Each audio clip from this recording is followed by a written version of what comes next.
Hi, and we'd like to welcome to the show Darrick Buettner. Newly crowned title is, let's see if I can get this right, Director of Strategic Planning and Community Outreach. Is that right? Close enough. Close Director of enough? Community Relations and Strategic Initiatives. Wow, I was way off. No, you were You close. didn't correct me the other day when I said that because I think that's how I said it.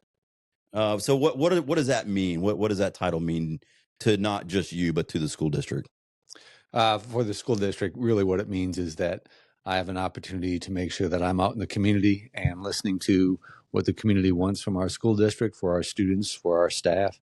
And the strategic initiative part is there are certain things that Dr. Hebert has talked to the community about and has promised that he would make sure we implement.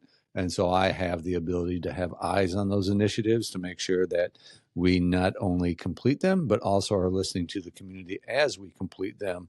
Because obviously, anytime you start something, you have to find ways to change and to grow and modify based on how things are progressing.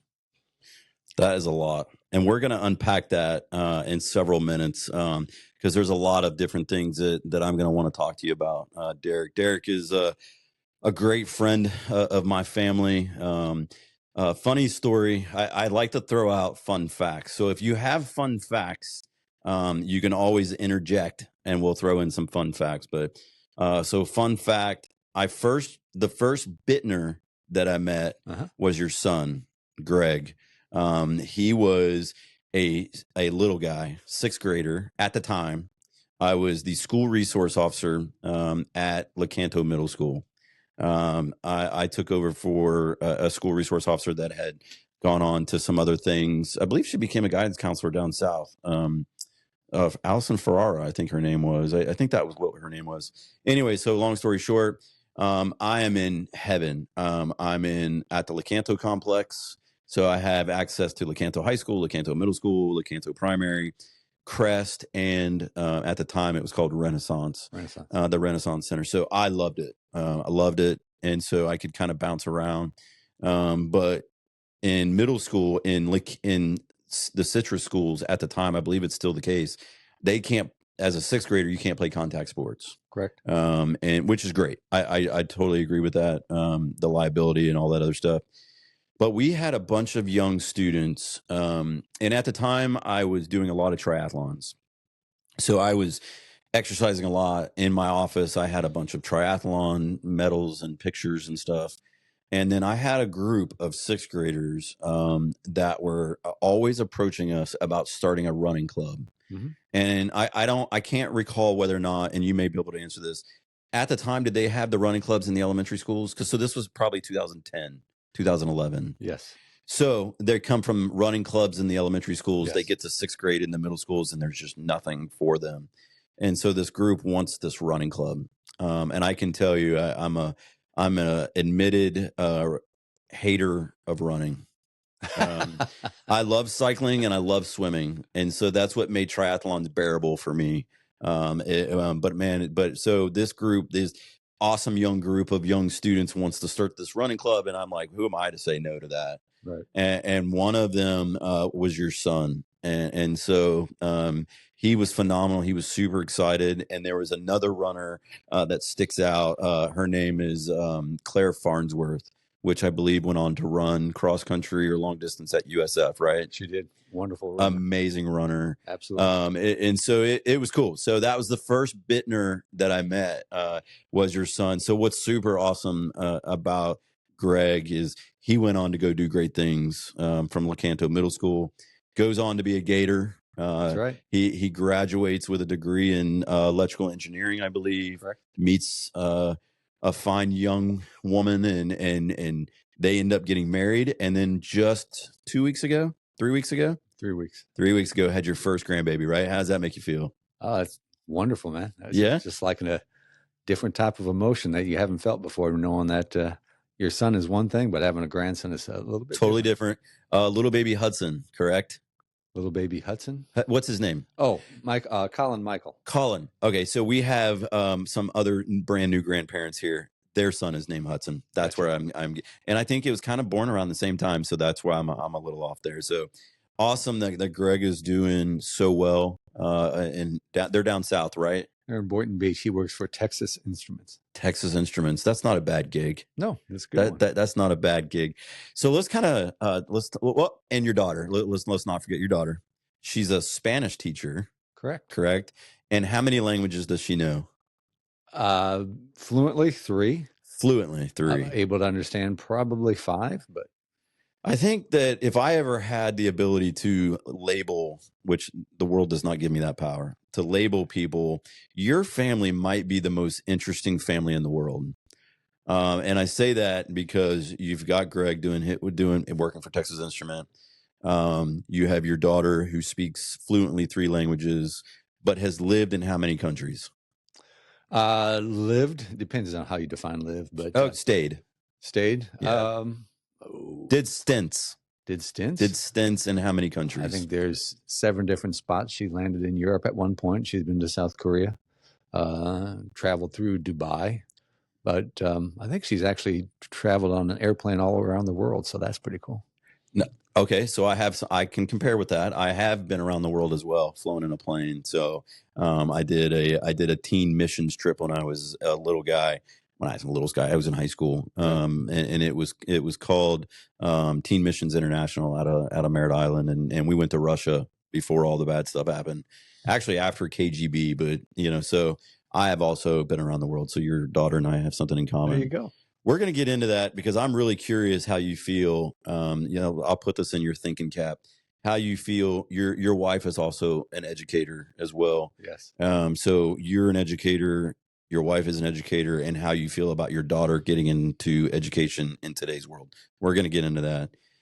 But I think let's talk about a fun fact that I recently heard or learned from you. Tell us how you met your wife. Oh, okay. So I met my wife in New Mexico, and this is going to be in 19.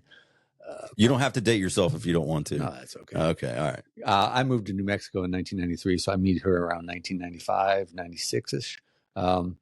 But it was in Gallup, New Mexico, on a checkerboard Indian reservation. Gallup is obviously a city, but surrounding it is the Navajo Nation. And so I was there, and then my wife moved out there, and the first time that I met her, we were both coaching soccer at the time. On the Indian reservation? In Gallup. Okay. Yep. She had practice, and then the boys were going to come after her, and I hadn't met her before. I knew there was a new girls soccer coach. So I went up and I said, "Hey, when are you finishing with practice?" And she thought I was a player. She didn't know I was a coach. So that was kind of funny. That is funny. And then obviously we were working together because the two teams it was a rather new sport for Gallup High School at the time. So we worked a lot together because I grew up playing soccer.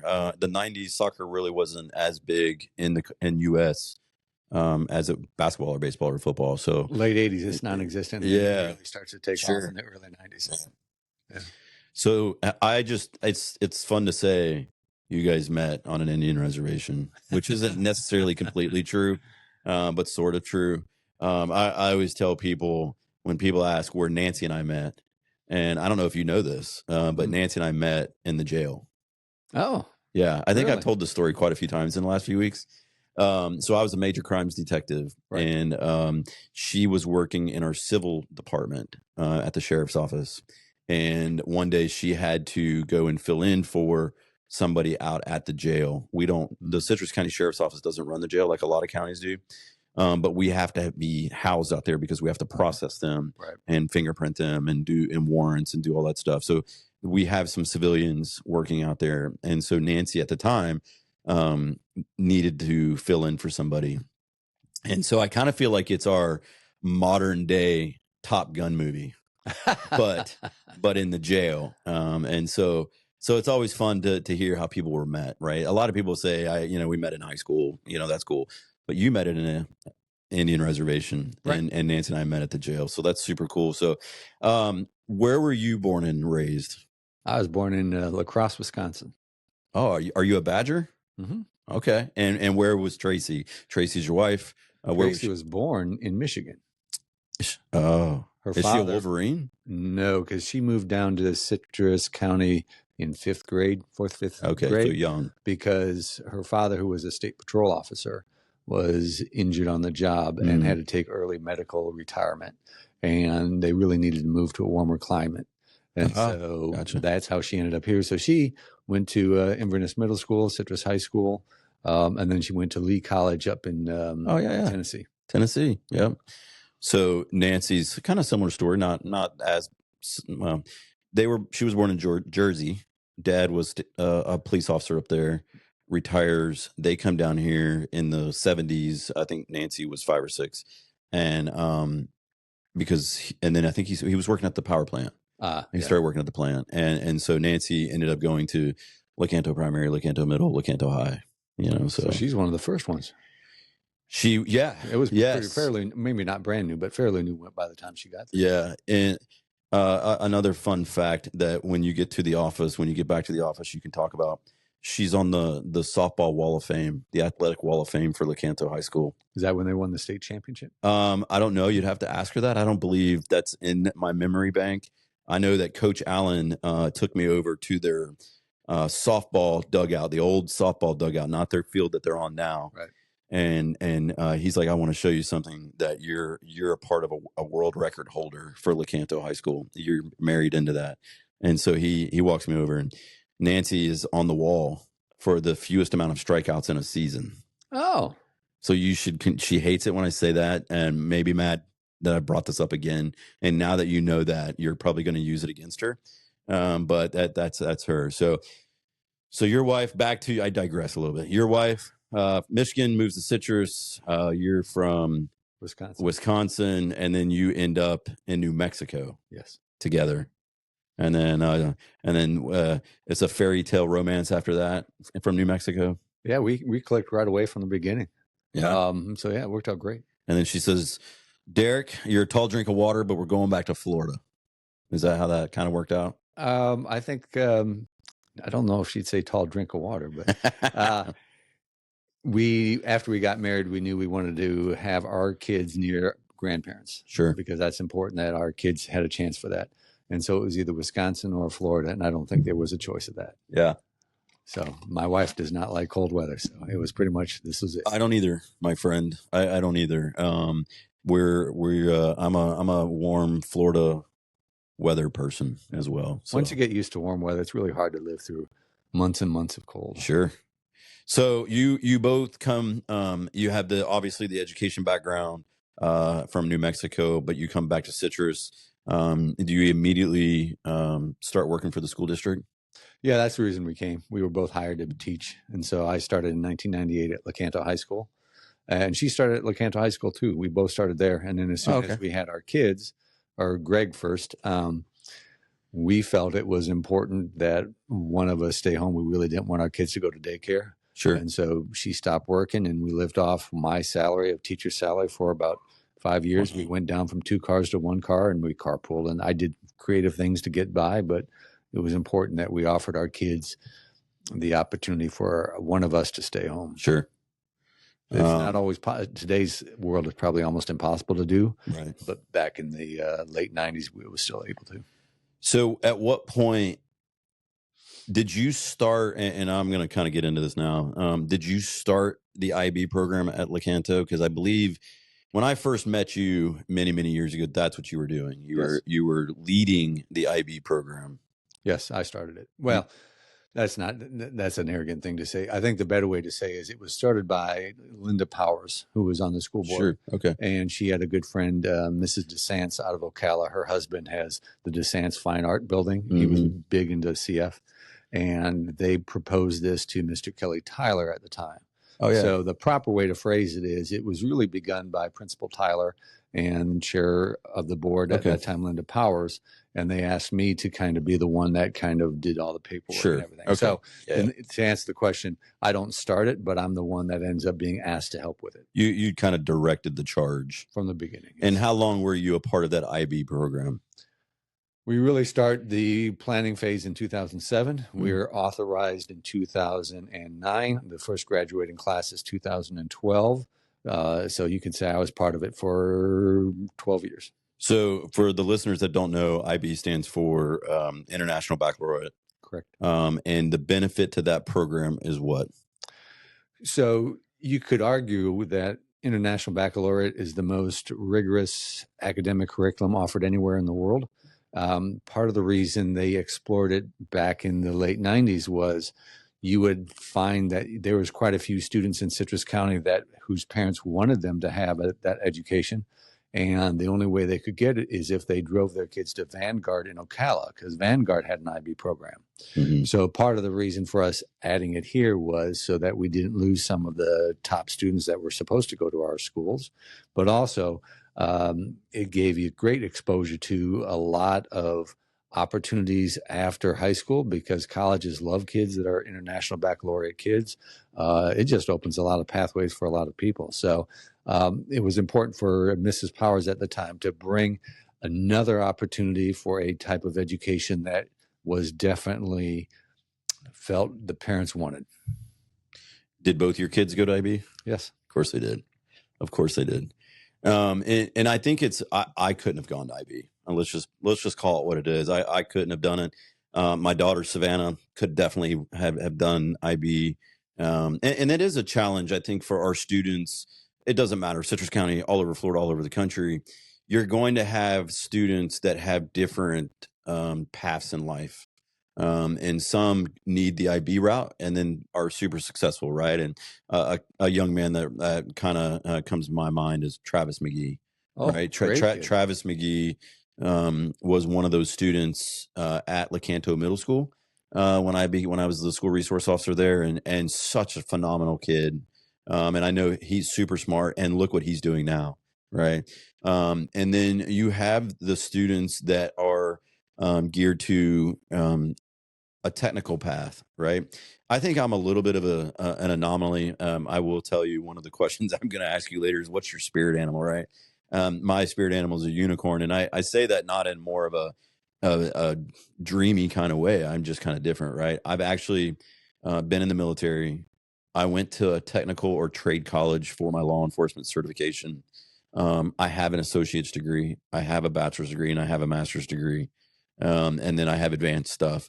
So there was no way that I could ever figure out what I wanted to do by just one charted path. So as an educator, can you give some insights on that? Like, what do you feel like that looks like now compared to maybe 25 years ago when you started teaching? What looks like now? We mean like a path, like where, maybe back in the day, everybody wants to go to college, or you're going to go, you're going to go straight into the military because you're a 5th generation soldier, right? Does that look different today than it did, when you first started teaching?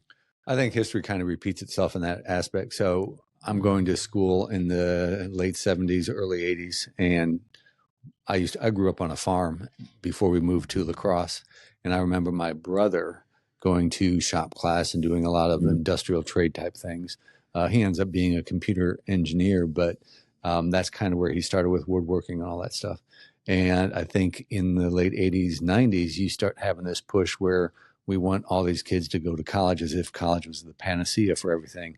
And in that process, you have a lot of schools kind of get rid of shop, kind of get rid of home ec, kind of get rid of everything so they can do more of the academics. And unfortunately, I think that was probably short-sighted, because you need people of all stripes to do all the jobs in the world. And I think when I talk to people in our community now that are retired, it's like we're having a hard time finding people to do the construction, to do welding, to do other things, because that focus had been lost in a lot of, and it's not a Citrus County thing, it's a nation thing. Sure. And so now there's this renaissance, so to speak, of all this push to get more kids to do that, because that's where many of the great jobs are nowadays. And then if you think about it and you start exploring into the future and you think about AI, because we had talked about AI briefly, some of those jobs like an accountant or a lawyer, the AI is great position to kind of take over that work, but AI really can't go into a house and change your plumbing and Right. fix your air conditioning. Right. And so some of those trades become incredibly important and valuable, even more so than those with college degrees. So you got to keep it in mind. But I think there was a certain arrogance back in the late 80s and early 90s where everyone had to go to college. Right. I'm not sure quite where that came, but that kind of became a prevalence. And I think that was number one, unfair, because every job has value and every job is important. I don't think you can prioritize one over the other. And so I'm glad to see that we're getting back to We need to have pathways for everyone. A pathway to the military is critical. Pathway for the trades critical. Pathway to go to college critical. I mean, there's all different types of jobs that we need, and there's different kids suited for them, and we need to give those opportunities to them. So much to it's so much to unpack in what you just said right there. So, and I want to hit every piece of that. Let's start with one. What is the what is Citrus? What is some of the things that Citrus County is doing? The Citrus County School District is doing. Superintendent Dr. Scott Hebert is doing to open up all these doors, all these various doors for our students. What do you feel we're doing as a school district to help our students in that regard? Opening up doors takes time. We need to have that opportunity, but it takes time. So let's talk about immediate things for next year. So we have the Construction Academy at Citrus High School. We have welding that is going to go into 2 of our 3 high schools next year. We have culinary arts at the schools. So we have a lot of opportunities for career and technical education right now into K-12. But looking forward into the future, one of the things that is becoming more pronounced, and this kind of leads into Summer Rise, is that every year for the last 4 or 5 years, we have Patrick Simon and his group, the Citrus County Education. Great human being.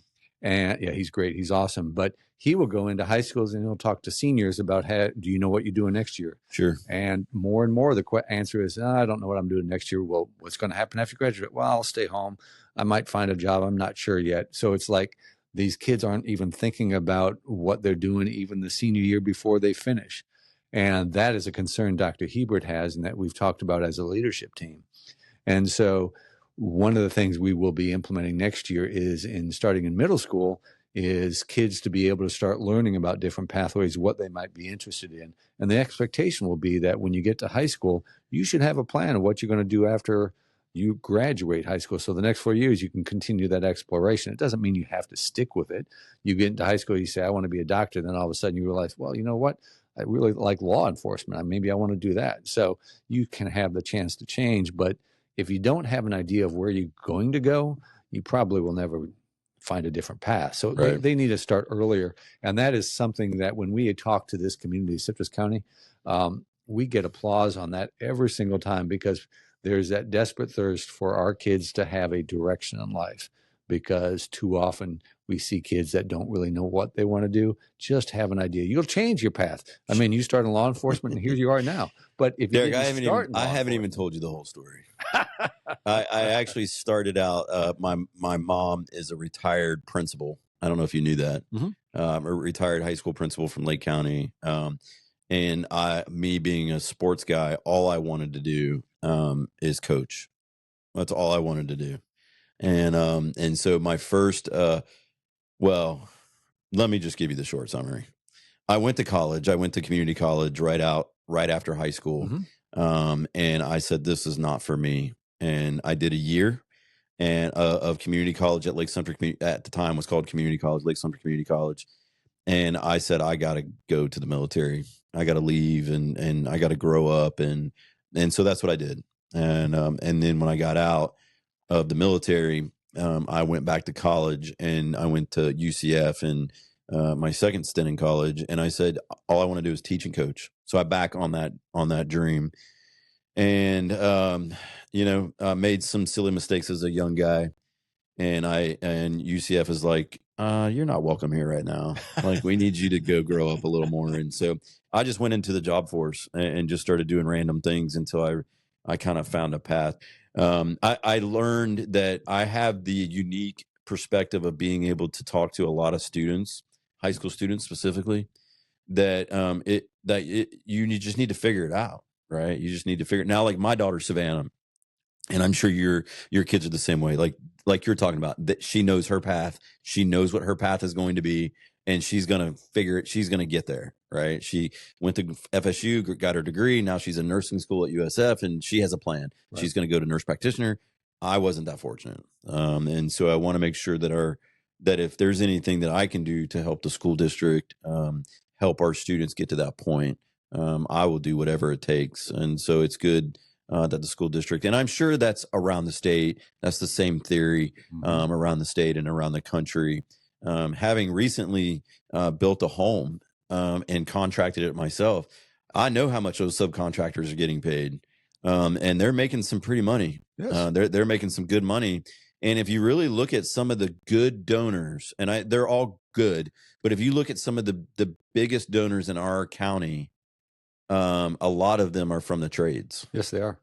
And so they are homegrown individuals, and they're starting to give back, and it's from the trades. And so that's huge. That's a big deal. And why do you think it's from the trades? My guess is they're out and they see the community. They know what's happening in the community because they're going out to houses and fixing things and understanding it.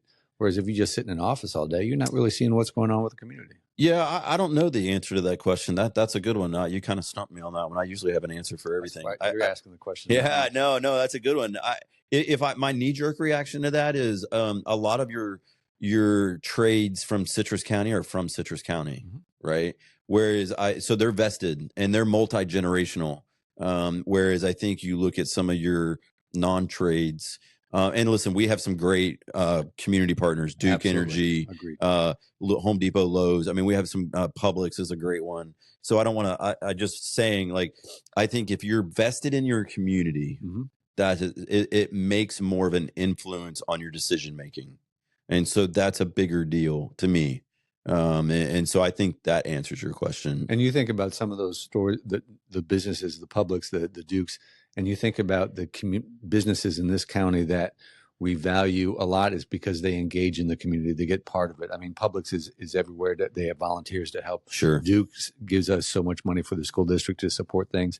And so a vibrant community is going to have those partnerships, and the businesses that succeed and are successful understand that importance of those partnerships. Well, and you just said a word that I'm very proud of you for saying as you're sitting here in the Citrus County Property Appraiser's office, but you said the word value, and our motto is we value what you value, and that's important, right? And so we place a huge value on those community partnerships that you're talking about.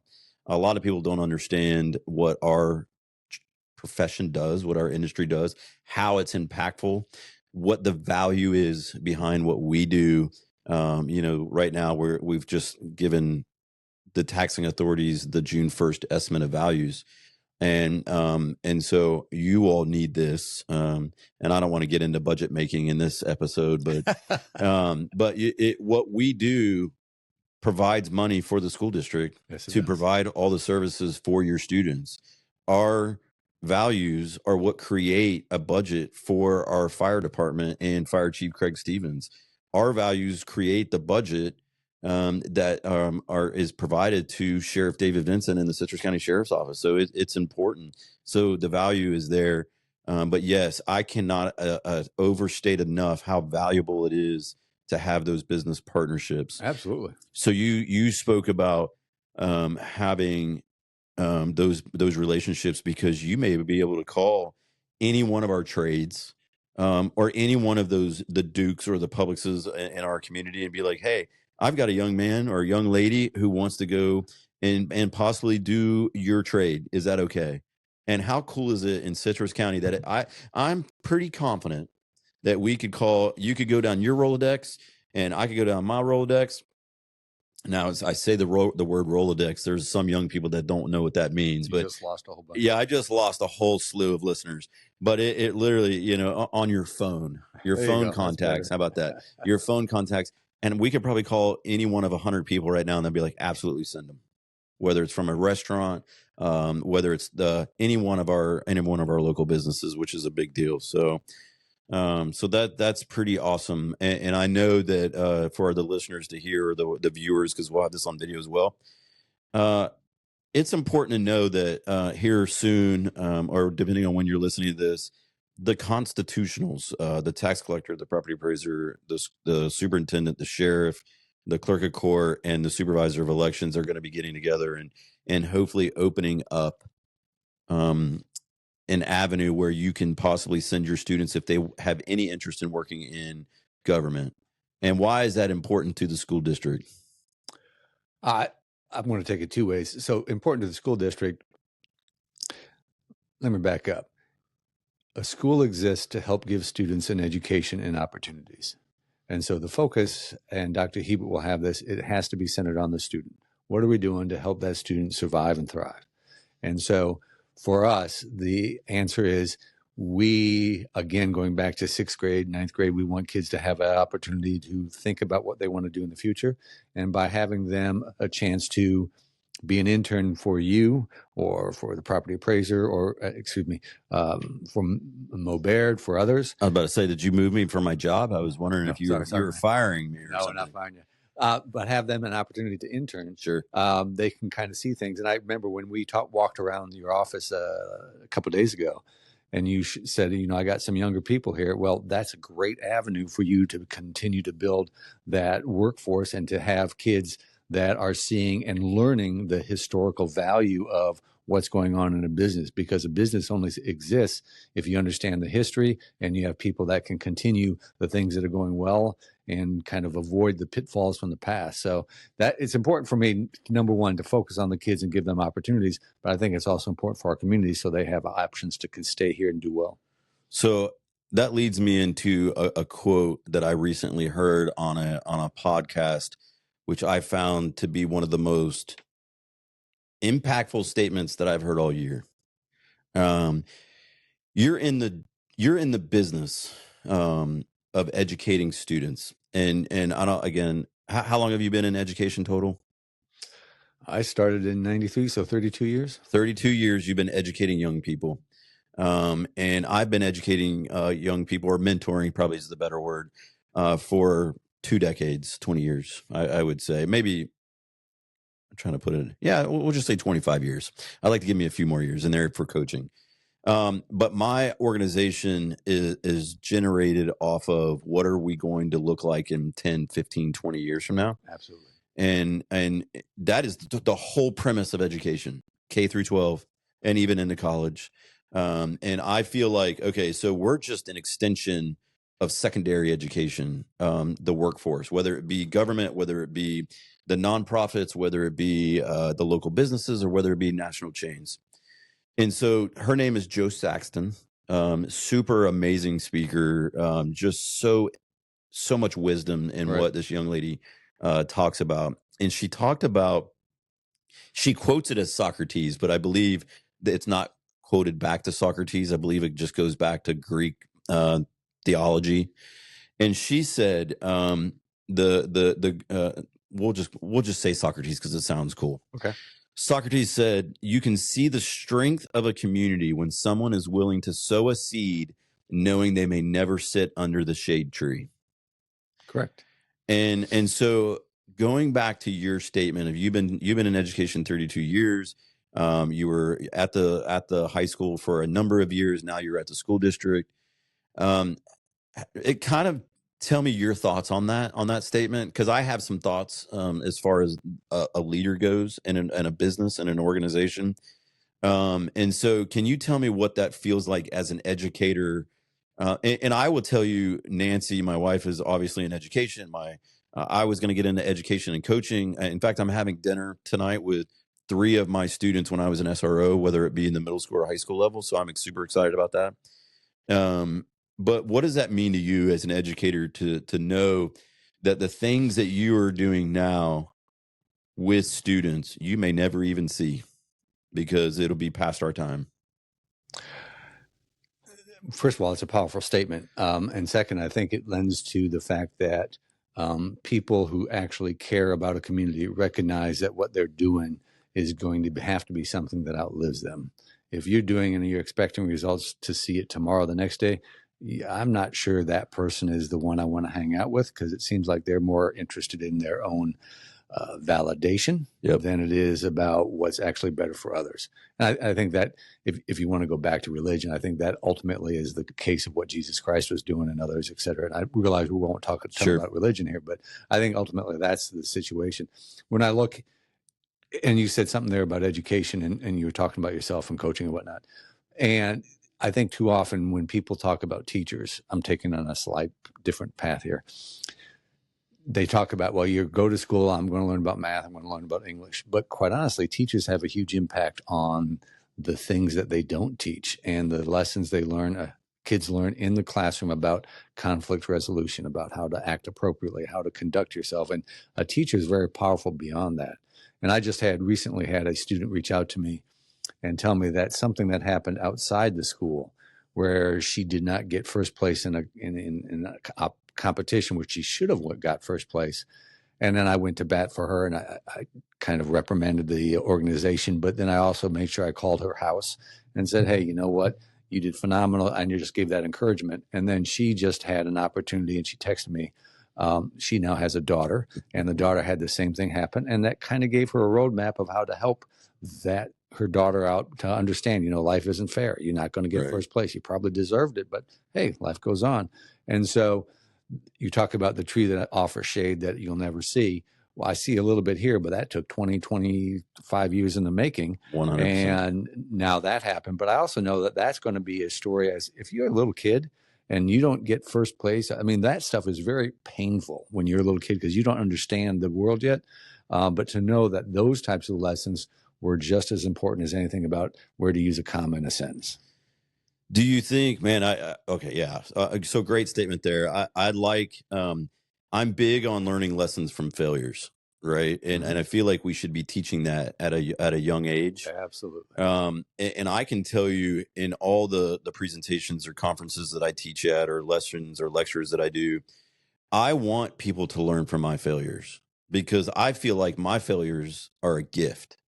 I don't look at them as a negative or anything and into a bad. I don't regret anything. That's why one of my questions I never ask is there anything in your life you regret?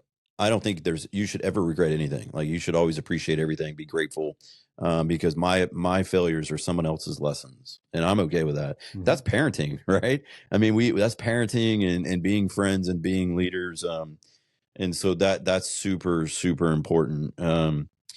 One of the things that I think I've always found that I've respected about you and I've really become close in the last year. I have so much respect for you. I think when you get to leadership roles, and I want to kind of lean into some leadership stuff here for a second. You led the IB program. And now you're a director in the school district, so that's important. And you're a community leader. I think for me, I think what I love about you, and I appreciate and respect the heck out of you, is to me, like, I think when as a younger person, I need mentors as well. I think people forget that when you hit a certain level, a lot of people think you just stop growing, and that's the worst ever. Mm-hmm. I was listening to a podcast this morning, actually, and it said any leader should have this philosophy. I want to be around people that have forgotten more than I know. And I think that's one of the things that maybe I like about you is because you've got so many experiences and you've been super successful and you're so authentic, which I believe we've sort of gotten, not you and I, but the world has gotten away from authenticity with AI, with ChatGPT and social media and these Instagram posts or TikTok. I think we've gotten away from that. But I think what I love and respect about you is you're so authentic to yourself and the things that you know. So how can we share that with those that we're trying to mentor and then maybe open ourselves up to those who could mentor us? That was a lot. That's a good question. That was a lot. I want to change it and go in a slightly different path. But go ahead. I like it when you do that. It's going to hit with what you're talking about. So just talk about leadership in general. Too often, and you've seen this in sports, that you have a new coach come in for a pro football team and they say, I'm going to do a West Coast offense. That's what I'm going to do. Sure. But perhaps you don't have the players to do the West Coast offense. Right. But which that's happens a lot. I'm going to do this offense because that's what they know. And too often I see leaders sometimes box themselves in because they decide this is how it's going to happen and this is what I'm going to do.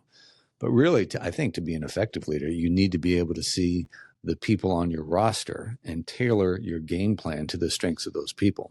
And the only way that works is if you actually sit down and listen to them and understand what they're capable of, what they can't do, and then you build the philosophy and the vision based on what you have here. And it goes back to, I think all of us as human beings are kind of pigeonholed into our own personalities. And you talk about learning from those, they've forgotten stuff and you can learn from. But you can only do so much that your personality allows. And I know you and I have talked a lot over this last year, and you gave me great advice. And I'm like, okay, that is great advice. I'm not sure my personality allows me to take it this way, but I got to get to the point that I think is really cool. And now I got to figure out how my personality will allow me to get there. Right. Because you're more outgoing than I am, and you can do things that I can't, but how you get there really matters. And I got to find my own path. Yeah, that is true. And I think that I like the story of how I was listening to a therapist talk one time about when you get, this is just employees, this could be students, this could be parents, this could be multi-generational addicts. And it's almost like the comparison of the trail horse in the mountains. You can let go of the reins, and that horse is going to stay on the same path because that's the only path it knows. But if you try to get the horse off the path, it's going to struggle, but it will go. It just takes some time. It does. And so I think that that's one of the greatest traits, I think, as leaders, is to get our employees or get our students off of that generational path that they've always been led down. Um, I think, and I use this quote often, but Henry Ford makes a comment. He says, if you always do what you've always done, you always get what you've always got. Yep. And I think as far as government looks like, I'm different. We are different as an organization. We do things differently, and I'm okay. I like being a trailblazer. There is never, I don't want to say the word never, that's so absolute. You can't find a lot of government podcasts that are so transparent that they're willing to do a podcast on it and do everything that we talk about. Is there a world where you see education changing for the positive, and maybe what is the Citrus County School District doing differently that's trailblazing in your profession? Trailblazing. That's a tough one. I think, to me, trailblazing is a product of adjusting to the changing landscape. Right. And so you talk about you're doing government different. You're doing government different because I think that's demanded from the state of the world we live in, because too many people are fed up with what the government has become and they want something different. And you're listening to your constituents and you are going towards that path. Trailblazing, I think that goes back to what I was just talking about. I mean, I can have this vision of where I think we need to go, but I think ultimately we're going to have to adapt. And so if it's a trailblazing thing, I think we now have to adapt to the challenges of AI and how to incorporate AI into a classroom. We have to adapt to the needs of our students and what they really need now. One of the things, I don't know if a lot of people they understand it. I don't know if they know how to attack it, but is that cell phone we have for our kids, is that actually helping them nowadays, or is that hurting them? I would probably be on the side that it's probably a hurt right now, and they need to get off the cell phone and learn how to communicate and talk to each other, et cetera. But so trailblazing to me is going to be an outgrowth of the shifting landscape, and we have to keep constantly adjust.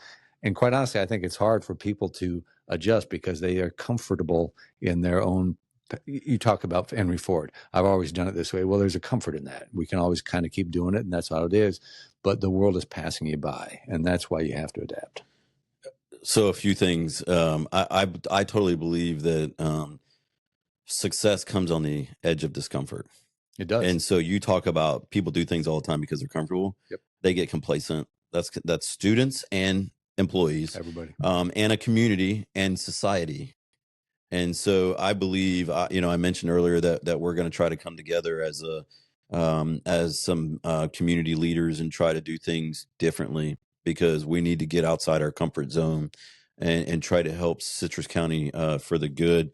You actually just made a comment about listening, and I believe that leadership as a whole doesn't listen enough. No. Right. And that could be educators, that could be parents, that could be politicians, a lot. We just don't listen enough. there's too much. And this is I was listening to something and it made me think about it, and that's why I had to grab my phone real quick. But I even made a note to this myself. I said I think one of the biggest issues with leaders, no matter the age, is they're too busy telling answers and not asking enough questions. Absolutely. We're too busy giving the answer, right? Because we don't want, not me and you, but leadership doesn't want the other people to figure out. They want to provide the answers all the time. I'm going to give you the answers. I'm going to give you the answers. Yeah, you could throw the word empowerment on there, but I think we're too busy just spewing answers, and we need to do more asking questions. I believe in our culture and our work. Our staff, they are so eager to be a part of the process. They don't want me giving them all the answers. They don't want me just doing it for them. They want to do it. And I would imagine you have 23 schools. They are all like 23 different children, and they're going to have a different feel to them. And I think that as a director over what you're doing, and superintendent, and that senior staff, I feel like that's where y'all are going. You're trying to ask more questions. My staff knows, and I can tell you, they've given me a lot of grace in the 5 years that I've been here.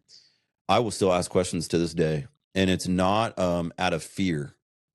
It's a safe place, and that they're okay with me asking questions. I can ask Darren Pillsbury, who's our assistant property appraiser. He's been here 30 years. He's not intimidated by my questions because he knows I genuinely care. Mm-hmm. And I think that's where we need to go to. Let me ask you this, Darrick. Do you think that your students in your 32 years have had more of an impact on you, or you've had more of an impact on them? I think, cumulative is probably they have had more of an impact on me because each year, to me, to be an effective teacher, you have to, like I said, continually adjust to what your kids need. Sure. And you learn a lot about humans in life because each generation is slightly different. So I learn a lot about, okay, this is how they're processing it. That's interesting. But then I learn a lot about myself too, because I'm like, this is kind of a weakness of mine. I don't know how to do this. So now I got to figure it out.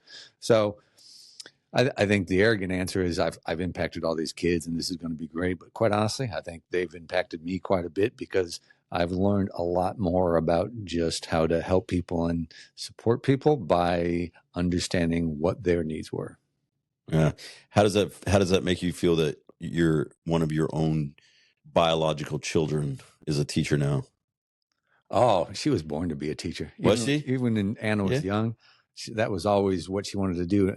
Unfortunately, I was the one that told her she shouldn't become a teacher, that she should do something else. I think most parents tell their kids not to follow them in their footsteps. It doesn't really matter what profession you have. Yeah, it doesn't matter. It doesn't matter. But she loves it though. She's a born teacher. That she thrives on the interaction with students, and so yeah, she's done great. And she's still kind of thinking about what she wants to do for her future. She's thinking it might be good, but go back to Europe and teach in Europe because she likes in Europe, you have access to so many different types of cultures and things. And that's pretty, captivating. I tell Savannah, our daughter, all the time, she's about to wrap up her second degree. This one will be in nursing, but I tell her, like you're talking about, she's cultured. You're talking about your daughter. She's been in 7 different countries. I want Savannah to do that. I want her to experience what the world, or what our country. We have a beautiful country. A lot of people ask me, "What's your favorite? Like, where do you want to go visit?" I'm like, man, there's like 40 states I haven't been to. That's what I want to do. I want to go visit. I want to go visit some great stuff. Fun fact. This is a fun fact moment. You were just recently out west with your wife and some of your family, and you visited a place called Weaver's Needle. And you sent that to us, and we thought that was funny because I always, she's not a poker, you know what I mean? She's not going to poke the bear, but that just was pretty funny. So we appreciate you thinking of us while you were out there. Real quick, we still have some time, but we recently had a conversation with Darren Pillsbury, our IT person, our IT guru, and he made a comment that AI is going to change our profession, the property appraiser profession, more in the next 5 years than it did in his 30 years that he's been here. Can you put some context on how AI is changing the landscape of education as a whole, not just Citrus County, but as a whole? AI does, as a whole, you're going to have a lot more opportunities to do things online with a personalized tutor from AI that can adjust to the individual needs, because AI can capture so much information and kind of adjust to the individual student and what they need. I think people like to think that AI is this panacea, but it's not a panacea, because you still need the human interaction and other things, because there's a huge value with that. And so definitely AI. I love that you keep saying that word. Which one? Value. Keep talking about that. Keep going. Value. I'm in the right place. So I think AI is definitely going to have an impact. Exactly how it rolls out, I think, is yet to be seen, because, and then we'll talk about Citrus County Schools. So our philosophy on AI is, this is here. Our kids are already using it.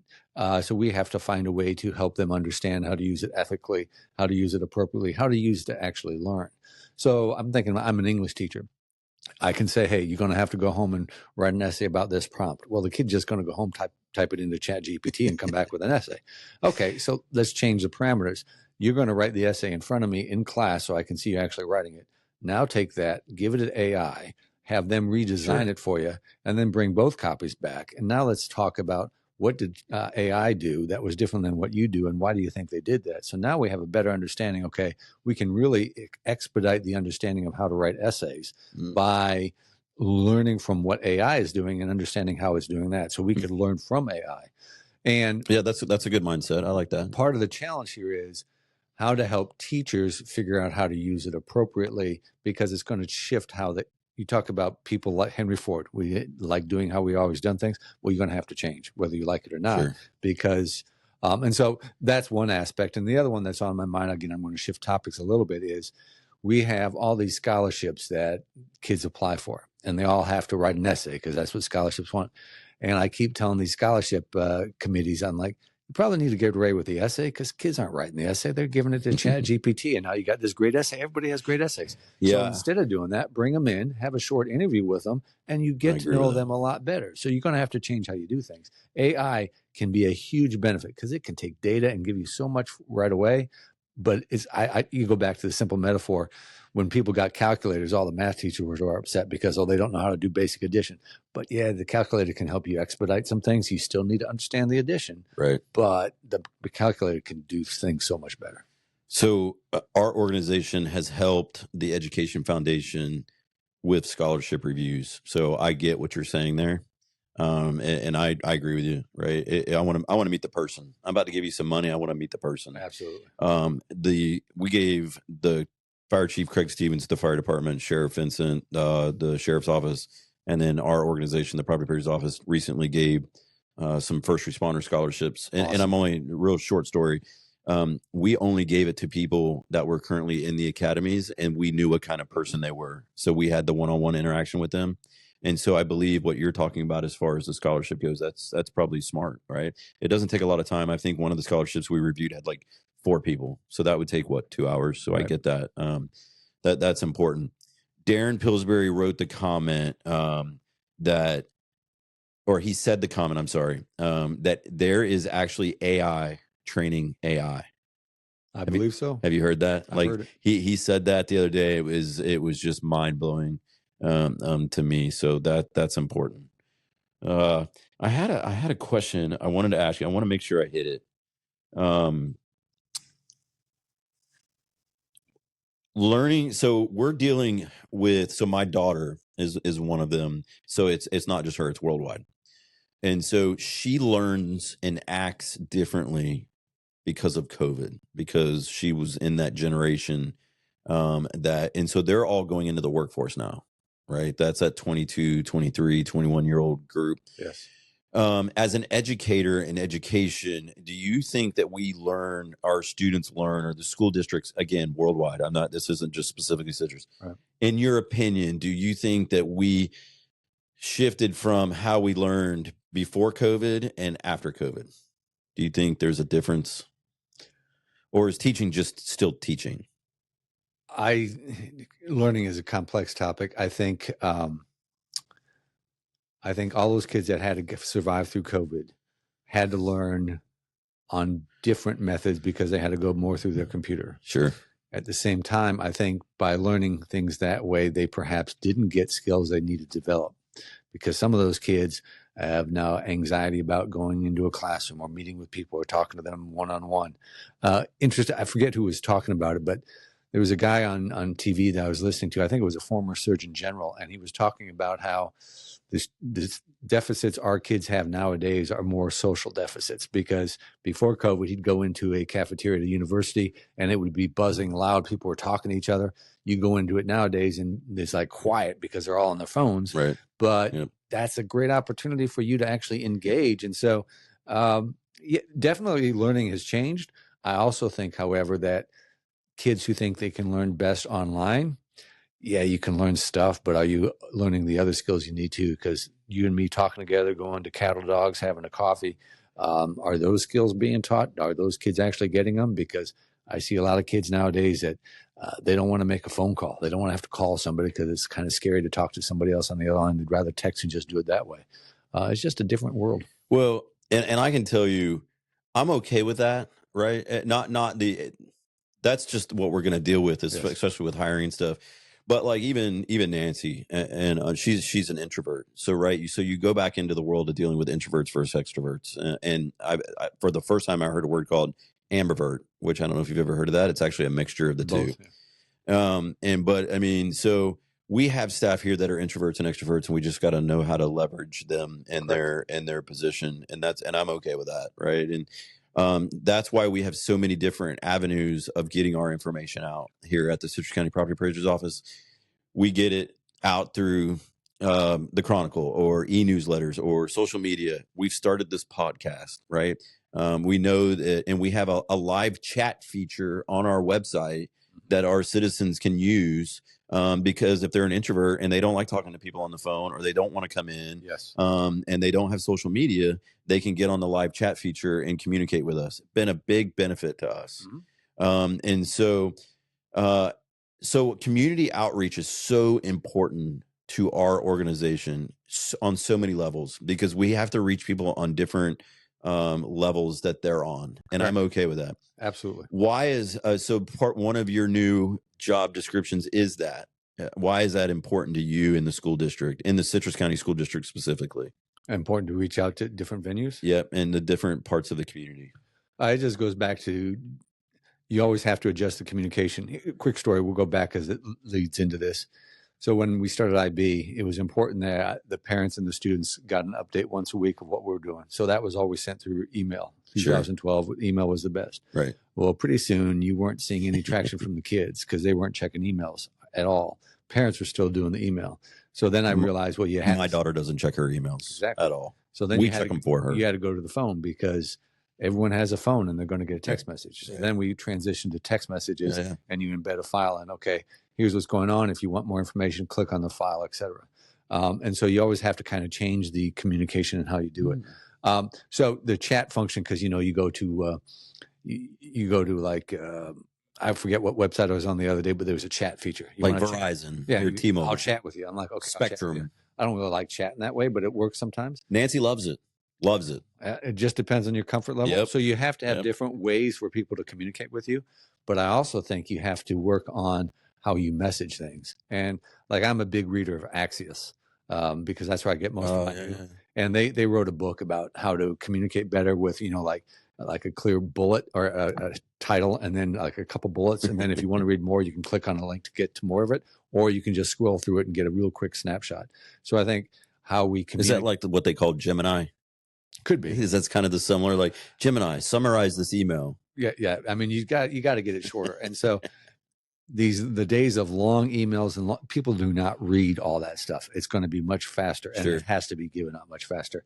And I'll see an organization send out a newsletter that's like 6, 7, 8 pages. Like, who's reading that? They're going to just do half the page is probably what they got. Maybe it's our email. I'm not sure. Maybe our email. All I'm saying is you got to be much faster nowadays. Yeah, and that's impactful. As we kind of bring this to a close, Darrick, it's funny. I sent you like 20 questions, and I think we only hit like 2, but we'll definitely have you back. Tell our listeners, tell me. I'm always curious. What is one of your favorite leadership podcasts or leadership books? I don't know if I would say that I have a special leadership book. When it comes to leadership, what I like to read is I like to read history. Like I'm reading a history right now about President Eisenhower and Ike and how he kind of came Oh no, that's not. into authority. That's President Roosevelt behind you, but keep going. All right, sorry about that. No, that's okay. So when I'm not sure if I always see leadership books as, okay, this guy has a philosophy on how you should lead. Okay, that's great. But what I like to see is, okay, so Ike Eisenhower is here, and they're dealing with all these different issues with the Russians and the Soviets, and how are you going to manage that?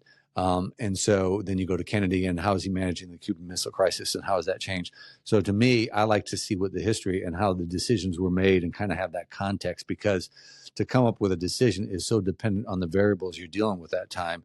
And if you just have this leadership book, well, this is how you have to do things. Well, like, yeah, that can work. But what are the other parts that really impact that decision-making process? So for me, it isn't necessarily there's a leadership book or a person out there that I want to listen to. I will listen to them. I like to hear about the decision-making process during different time periods, because I think there's a lot of value with that. And there's a statement out there or a quote out there. I don't know who said it, but history always repeats itself. And so if you're listening to people and their decision making processes, that helps you with your leadership. So that makes a lot of sense. I would tell you, one of the favorite things I've ever heard said about you is when there's meetings, no matter the size or how many people are in the room, you're usually the quietest, and it's because you're kind of just taking it all in and absorbing it. And then you're one of those individuals that I've heard that people say, when Darrick talks, everybody listens because he doesn't say much. And me, I talk a lot, and so that may be a weakness of mine or a fault of mine. But I've heard that a lot about you, and that means a lot. I talk. One of my favorites is John Gordon, which is awesome. And what's cool about this is, and I didn't know this, so I read all of John Gordon's books. I like their books. They're short. They keep my attention span because I have a short attention span. But you all had a recent, I guess last school year, a welcome back teacher or employee program. And you actually had a speaker come. It wasn't John Gordon, but it was one of his employees, I think. It was. That came and talked about the energy bus. And, did a great job. And so that is important to me because we really promote this in our organization, because how we act is how our organization is going to run, and how our organization runs is how our citizens see us. And so, like, one of the things, and we actually have it on our bulletin board this week, is you need to put a sign on your bus, right on the side of your bus before you get on the door, and it says, "No energy vampires allowed." Oh, that's the quote, right? Kill your organization. And I will tell you, as a human being, as a leader, as a husband, as a father, as a friend, as a community person, I don't want energy vampires. People ask me all the time if I see something on social media. My answer is usually no, because I don't pay attention to it. I just don't. And so that's important to know that we just don't let any energy vampires on our bus. And so, all right. So now is time for rapid fire questions. Sounds good. Rapid fire questions. Let's do it. You can't think about it. You just have to say the answer. Oh, I don't think we're going to get through all these, but I'm just going to see how fast we can. I think we can. All right, let's see what we've got. So because you're a Wisconsin guy and now you're in Florida, so this is going to be the first one. I'm not going to do that for every one of these. I'm just going to ask the questions. But okay. Sweet tea or unsweet tea? Unsweet. So super fun fact about Darrick Buettner. Him and I have a lot in common because he loves tater tots equally as much as I do. He will eat them for breakfast, lunch, and dinner like me. So that's super awesome. All right. Dream vacation destination? Germany. One skill you wish you had? Play the piano. Me too, buddy. I was just telling somebody that I said I wasn't going to do this, but I said, man, if I knew how to play the piano or play a guitar, Nancy would be, she'd be melting, but it was good. All right. So we talked about this a little bit, personal and professional. I'm curious what your answer is here. AI, friend or foe? Friend, I don't think it helps to be a foe. Pickleball or cornhole? Cornhole. I don't want to blow up my knees. That's true. We love pickleball. I love pickleball. It's pretty funny. Most underrated leadership trait? Listening. I agree. Couldn't agree with you more. What's always in your lunchbox? Nothing. I don't bring lunch. You don't bring a lunch? I don't usually eat lunch. No, but what you always do, if you ever want to have an interaction with director Darrick Buettner, he usually walks to Panera at the same time every day to get a coffee. That's and true. you see him crossing the road, and I honk horns, and he never turns around. So you know why it's the same time, right? I don't, because I got to wait 2 hours before I get my next free coffee. So I get my first one at 6, and then around 8 o'clock I can go get another one. I did not know that. I did not know that. Dog person or cat person, or no thanks? Cat. So I'm a dog person. I'm with you there. What instantly motivates you on a rough day? Thinking about my family. And your new grandson. Yes. If you weren't doing this job, what would you be doing? Ooh, I haven't really thought about that. Some type of service profession. I like being around people. I don't know what I'd do. Early bird or night owl? Oh, early. What time do you wake up? Around 4. I usually 4 or 5, I used to meet with you regularly for breakfast on Saturdays, and you would have me meet you there at 6 a.m. And that's on Saturdays. So I know there's certain people that I can usually text or call first thing in the morning, and you're one of those guys. There's certain people I know not to touch with a text or a phone call or an email, but you're not one of those people. I'm an early bird as well. What is your spirit animal? I never really thought about that. I'd probably have to go with a badger because I'm from Wisconsin, and badgers are always kind of working and making dams and doing stuff. So I'm always working. Are you a basketball fan? Yes. Indiana Pacers or Oklahoma City Thunder? I think Oklahoma City is going to win this year. They are very talented. So is Indiana. I'd like to see both of them win. That can't happen. I'm a fan of Indiana because of Larry Bird. You remember that second place story that you told? You can't have 2 first place people. No, I think in Oklahoma City, but I'd love to see Indiana. Yeah, I'm going with Indiana. I hope Indiana. That's who you think is going to win, or that's who you? That's who I'm pulling for. I don't know enough about Oklahoma. Obviously, they have the MVP. There's a lot of they're both good. The atmospheres will be great.